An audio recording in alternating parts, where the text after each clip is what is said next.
L'été dernier, la justice russe avait déclaré indésirables 2 organisations non gouvernementales du milliardaire américain George Soros. Marina Grineva, du parquet général de Moscou, a justifié ce jugement comme suit. L'OSI, Assistance Foundation, et l'Open Society Foundation mettent en danger l'ordre constitutionnel de la Russie et la sécurité de l'État. Dans beaucoup de médias occidentaux, l'expulsion hors de Russie des 2 fondations du milliardaire américain Soros a été considérée comme une attaque antidémocratique contre la société civile. Cette critique est-elle justifiée? Pour clarifier cette question, il convient d'éclairer rétrospectivement les 3 aspects suivants. Premièrement, la mise en danger de la sécurité. Le milliardaire américain George Soros est intervenu de façon répétée directement dans des procès politiques, prétendument pour faire progresser la liberté et la démocratie. Pendant la guerre froide, Soros avait déjà soutenu des mouvements d'opposition et des organisations non gouvernementales, mais aussi des services sociaux en Europe de l'Est par son puissant réseau de fondations. Il s'est fabriqué, notamment par le biais de son propre cartel médiatique, une image de philanthrope et de sponsor des développements démocratiques. D'un autre côté, il a aussi été démasqué comme initiateur de déstabilisation et de bouleversements semblables à des guerres civiles. C'est ainsi qu'il a été un instigateur prépondérant des révolutions de couleur du printemps arabe et du coup d'État sanglant sur le Maïdan de Kiev.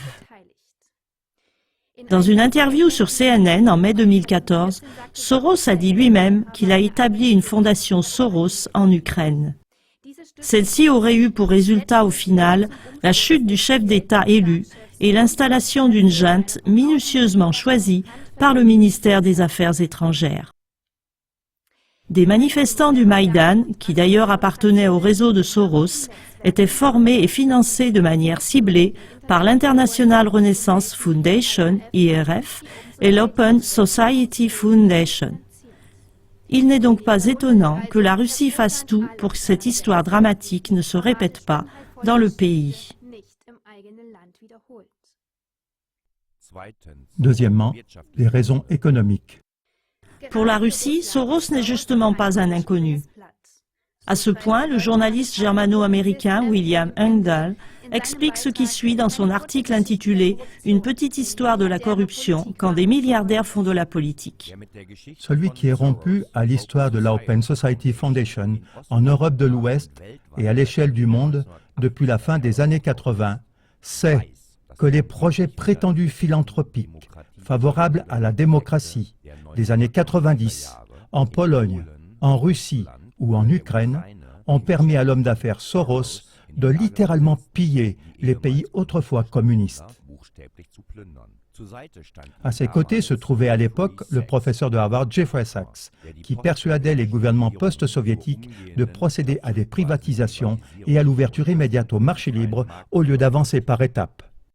Troisièmement, Soros est un délinquant condamné et un spéculateur qui n'a d'égard pour personne. En 2006, Soros a été condamné pour délit d'initié à la suite de spéculations avec des actions de la grande banque française, la Société Générale. En 2011, le jugement a été entériné en dernière instance par la Cour de justice européenne pour les droits de l'homme. Mais il y a pire. Les activités de Soros, à titre de manager de placement d'argent, ont plusieurs fois porté sur les devises des pays d'Europe et d'Asie, pays qui ont été économiquement affaiblis en conséquence de cela. Dans une interview du journal Zeit, où on lui demandait si en tant que spéculateur, il s'inquiétait des conséquences politiques et sociales de ses activités, il a répondu ce qui suit. À titre d'investisseur qui respecte la loi et qui en outre suit les règles du marché, je ne peux pas m'occuper des conséquences sociales de mes activités. Un autre exemple de l'absence de scrupules de Soros, c'est son engagement pour la légalisation des drogues. Sous prétexte d'une société libre, il accepte que la société soit affaiblie par la dépendance de la drogue pour que lui-même ait en retour un avantage financier. À ce sujet, regardez aussi l'émission « Légalisation du cannabis, un moyen pour établir le nouvel ordre mondial ». En 2010, Soros a investi des millions pour la légalisation de la marijuana.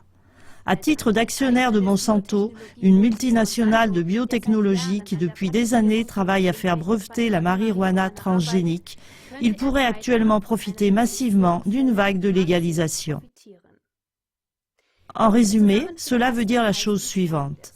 En expulsant les fondations de Soros de Russie, non seulement la Russie a pris une option dans le sens de son autoprotection, mais ceci a aussi valeur d'exemple pour que le reste de l'Europe fasse de même pour sa propre protection. Car il est bien évident que pour Soros, il ne s'agit pas de démocratie, de liberté des personnes et de subventions culturelles, mais d'ouvrir sournoisement une porte pour que des sociétés stables soient accaparées sans scrupule par des intérêts capitalistes étrangers. S'il vous plaît, à ce sujet, voyez aussi notre émission en allemand, George Soros, défenseur d'une dictature mondiale, du 29 octobre 2015.